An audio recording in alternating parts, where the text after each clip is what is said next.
tidak terjadi di Malaysia guys. Jangan coba-coba hal itu di Malaysia. Namun jika kita berani mengatakan hal itu di Malaysia, itu tidak berlaku. Jangan pernah naik transportasi Grab pada malam hari di Malaysia. Loh. Ini apa maksudnya guys ya?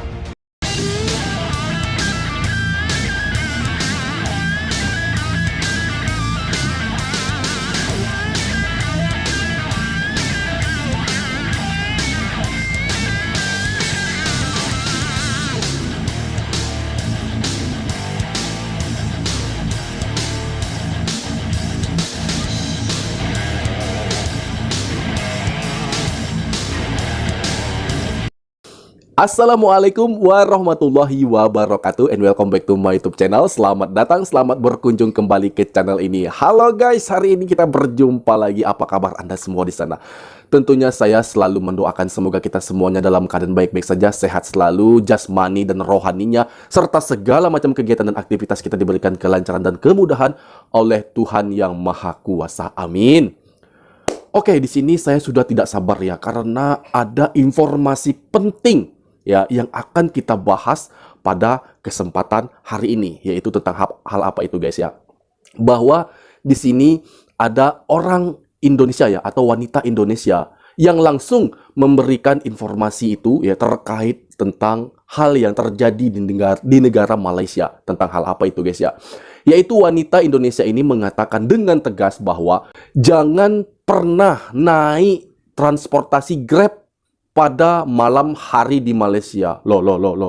Ini apa maksudnya guys ya? Kenapa dia mengatakan hal itu ya? Jangan naik Grab di Malaysia pada malam hari. Sementara kita sudah mengetahui bahwa Grab adalah salah satu mode transportasi yang paling aman dan nyaman. Ya, saya juga menganggap hal demikian ya guys.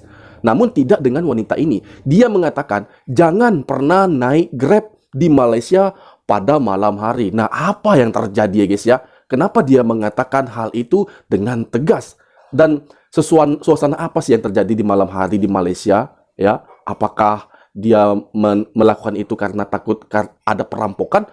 Atau mungkin ada hal lainnya? Saya tak tahu nih guys. Langsung saja kita mereaksi video itu. Kenapa dia mengatakan hal tersebut ya guys ya. Oke, namun sebelum kita mereaksi videonya, alangkah baiknya bagi Anda yang masih stay, silakan kalian dukung dulu channel ini dengan mengklik tombol subscribe dan aktifkan notifikasi bell agar tidak ketinggalan update video terbaru dari channel ini. Dan langsung saja guys ya, tanpa banyak basa-basi, kita reaksi video tersebut. Jom.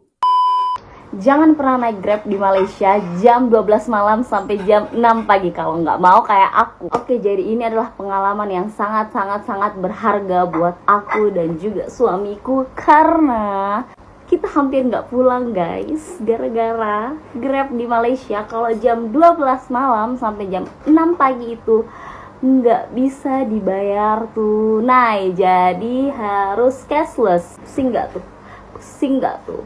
Jadi pas Juni 2023 kemarin itu kami sempat ke Malaysia 2 hari 1 malam. Terus pas mau balik, kebetulan pesawatnya itu subuh guys, jam 6 subuh. Catat ya, jam 6 subuh. Terus udah pede banget kan. Nanti kita berangkatnya dari hotel ke bandara itu jam 3 subuh saja. Jadi 3 jam sebelum keberangkatan tuh ada spend waktu yang lumayan banyak ya. Terus jam 2 dini hari tuh kita udah siap-siap dan segala macam, membereskan segala kekacauan. Terus kita check out lah dari hotel itu. Terus pas udah check out, kita pesen deh Grabnya. Kok nggak bisa ini, kok nggak bisa. Terus pusingkan di situ, katanya nggak bisa cash kalau di jam 12 malam sampai jam 6 pagi. Oke, kita coba cari, kita mau top up kan. Setidaknya bisa BCA lah kayak gitu. Dan ternyata kalian harus tahu, nggak bisa. Harus dari Bank Malaysia. Semuanya daftar banknya tuh Bank Malaysia semua. Jadi gimana ini, kita mau pulang tapi nggak bisa. Satu-satunya orang yang ada pada saat itu cuma resepsionis hotel, dan dia tuh orang India guys. Terus kita tuh nanya kan, "Sir, ini kita mau pesan Grab." Kita jelaskan kan, "Ini kita mau pesan Grab tapi kok nggak bisa cash ya," kayak gitu. Terus katanya, dia cuma jelasin, "Iya emang nggak bisa cash, sekarang tuh bahaya di Malaysia kalau cash." Alasannya tuh karena menghindari kejahatan guys, karena di jam-jam segitu tuh katanya rawan banget kejahatan di Malaysia. Tapi buat orang-orang kayak kita tuh, kita nih gimana nih mau pulang tapi nggak bisa. Jadi akhirnya kita minta tolong ke resepsionisnya, minta tolong kalau di top upin, terus kita kasih cash dengan lebih gitu loh. Terus tahu nggak, awalnya resepsionisnya itu ngebelakangin kita, kayak nggak peduli gitu loh. Tapi kita tuh, sir, help me please, kayak gitu kan. Udah kayak, nanti kita lebihin kalau emang ini. Terus agak ribet, karena banknya itu harus masuk ke akun kita. Terus resepsionisnya itu minta tolong buat diganti ke English ininya, Grabnya kan. Udah, dan lain-lain dibantuin, dia masukin kartunya ke Grabku. Dan akhirnya bisa pesen juga. Terus nggak ngebayangin kalau sampai resepsionisnya itu nggak mau nolongin kita tuh kayak gimana. Itu aja tuh udah ngabisin waktu sekitar 30 menit buat Grab doang. Sebenarnya sih ada opsi lain buat pulang selain naik Grab ya, yaitu naik taksi. Waktu itu kan karena koper kita taruh di luar, akhirnya ada nih satu taksi yang stop kayak gitu kan. Tapi kalau naik taksi di Malaysia tuh rata-rata mobilnya tuh butut guys, dan harganya tuh lumayan banget, lumayan pricey. Tapi aku nggak tahu ya pricey-nya se-pricey apa. Waktu itu aja taksinya yang singgah ini maksa-maksa kita buat masuk ke mobilnya, padahal kita ini udah order Grab. Bahkan kita kasih lihat udah order Grab, terus dia maksa-maksa bayar berapa di Grab kayak gitu. Kita udah nggak ngehirauin aja taksinya. Jadi buat yang mau ke Malaysia dan dapat penerbangan subuh buat pulangnya, kalian harus hati-hati banget ya. Kalau aku sih saraninnya mending dari malam aja berangkat, itu masih bisa naik bus ya, dari KL Sentral ke KLIA. Selain emang naik bus tuh jauh lebih murah, airport Malaysia tuh keren banget karena kalian nyaman kok, cukup nyaman kok. Kalau untuk solo traveling atau berdua sama suami tuh nyaman banget kok buat stay di airport semalaman gitu loh, daripada kejadian kayak aku kalian alamin. Karena belum tentu juga kan kita bisa dapat orang baik yang mau nolongin kita buat masukin cardnya ke Grab, karena itu tuh terhubung gitu loh kartunya, dan itu butuh kepercayaan lebih, apalagi untuk stranger kayak kita ya. Jadi untuk menghindari hal-hal seperti itu lebih baik berangkat sebelum jam 12 malam sampai jam 6 pagi. Jangan banget berangkat jam sebegitu naik Grab ya. Jadi gitu deh ceritanya, gitu aja. Next kita bahas apa lagi, komen ya. Bye bye, jangan lupa. Oh, rupanya guys, itulah yang terjadi kepada Kak ini ya.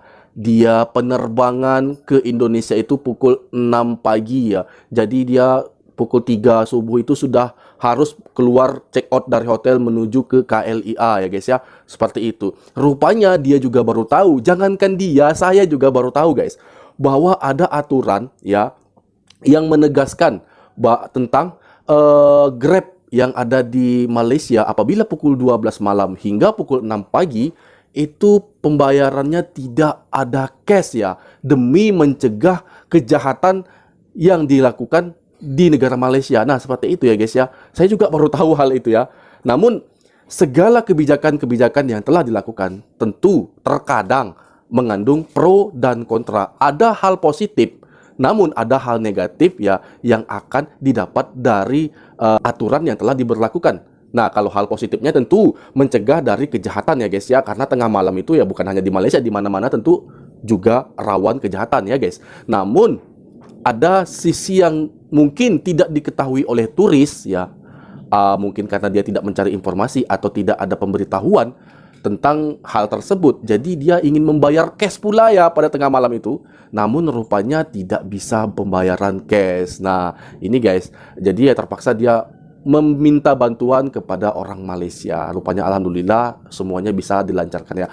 Nah, jadi kalau menurut saya seperti ini guys. Apabila hal seperti ini terjadi ya, dengan ketidaktahuan kita dari permasalahan seperti ini, langsunglah kita mencari bantuan, mencari informasi yang lengkap dan memohon bantuan kepada warga setempat ya. Karena saya tahu ya, terutama orang-orang Melayu juga, pasti dia sangat ramah terhadap pengunjung. Nah, hal seperti ini tentu tidak terlalu rumit apabila kita meminta bantuan sama seperti yang dilakukan Aka ini ya guys ya. Dia juga meminta bantuan, akhirnya semua masalah dapat terselesaikan dengan baik ya guys ya. Dan rupanya bukan hanya Grab ya, taksi juga ada malam hari itu. So, tidak mungkin terkendala perjalanannya menuju ke Indonesia karena ada berbagai kemudahan transportasi yang disediakan di Malaysia pada malam hari ya guys ya. Tadi dia juga menyebutkan.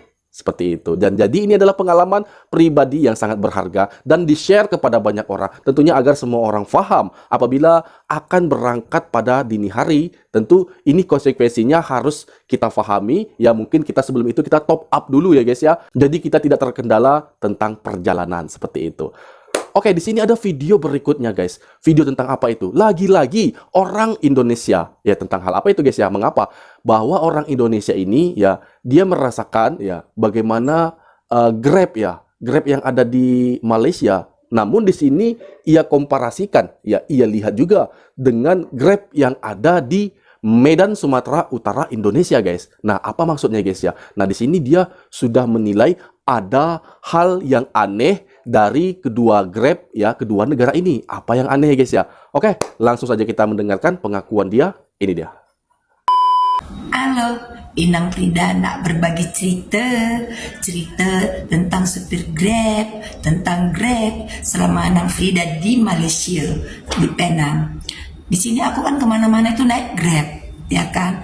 Jadi pernah aku pesan Grab. Nah, ternyata drivernya itu tidak ada di titik jemput dan tidak ada saya ketemui.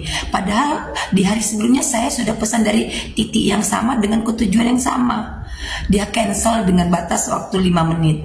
Akhirnya muncul notifikasi saya dikenakan denda 3 ringgit. 3 ringgit itu ikut rupiah sekarang 3.300, berarti itu 9.900. Saya kena denda ketika saya hendak memesan driver berikutnya. Jadi driver berikutnya misalnya ongkosnya 5 ringgit jadi 8 ringgit. Nah, seperti itu di sini. Ngeri di sini 5 menit. Kalau kita di Medan 10 menit batas nunggunya dan tidak dikenakan sanksi apabila penumpang tidak muncul. Nah, seperti itu. Terus kalau di sini kan woi, nggak bisa kayak di Medan suka-suka kalian. Bikinnya titiknya di jalan Imam Bonjol, BCA, tapi kalian turunnya di Bang Danamonnya. Bisa, di sini nggak bisa loh. Aku pesennya kan ke Berjaya Hotel. Padahal tujuanku tuh di Jalan Brown. Jalan Brown ini seberang kanannya Hotel Berjaya ini aja.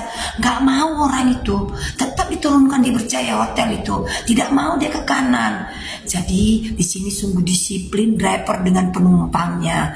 Drivernya satu cakap semua, satu hati. Tidak ada yang mau seperti itu, diikut-ikuti cakap penumpang.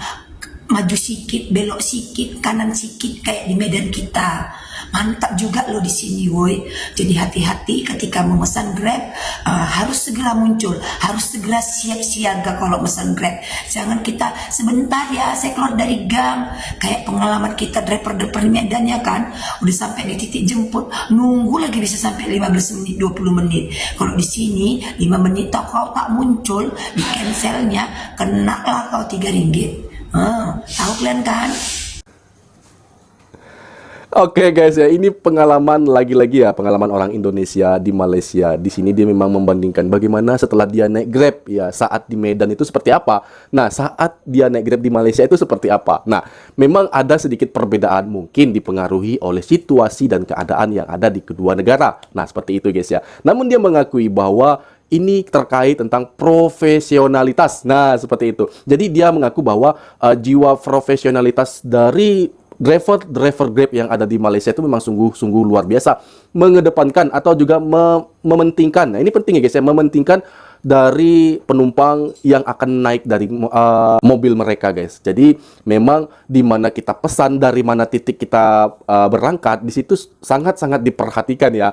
Nah, di sini guys ya, ini adalah bentuk wujud dari bagaimana mereka bekerja secara profesional ya guys. Nah, pengalaman saya juga melihat bagaimana situasi yang ada di Malaysia. Mobil Grabnya itu bagus-bagus ya, AC-nya juga dingin-dingin. Kenapa seperti itu guys? Nah, ini juga memberikan rasa nyaman kepada penumpang ya saat mereka naik ya. Namun tetap di mana titik kita dijemput, di mana titik kita diantar ya, itu harus sama sesuai dengan aplikasi guys. Tadi Aka ini juga mengatakan bahwa driver Malaysia itu nggak mau diatur-atur oleh penumpang. Nah, dia mengatakan kalau di Medan itu bisa agak kasih batas sedikit lah ya, kasih tenggang rasa sedikit, mungkin agak 100-200 meter ya ke arah sana, ke kiri, ke kanan, mungkin masih bisa diarahkan oleh penumpang.